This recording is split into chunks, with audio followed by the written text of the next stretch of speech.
From heartbreak to healing, one Baton Rouge mother is turning her personal loss to a mission of hope.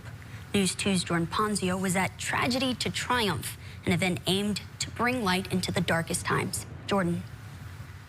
Sarah Gray, after losing her son to gun violence, Lashonda Mosby is using her pain to uplift others and is bringing the community together to shed light on grief, addiction, and the power of perseverance.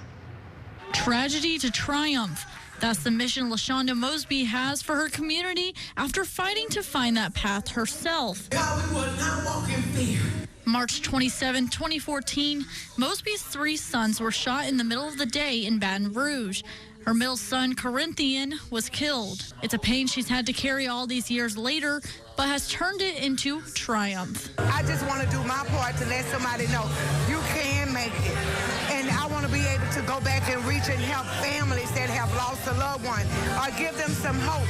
That's why today she invited the community to recognize not just grief, but the impact of gun violence, the cycles of addiction, and the power to overcome those things. This event was pulling people together to give them hope to see that their loved one can be saved by the other people's testimonies on how they came out of drug addiction and how they're surviving the senseless violence of losing a loved one.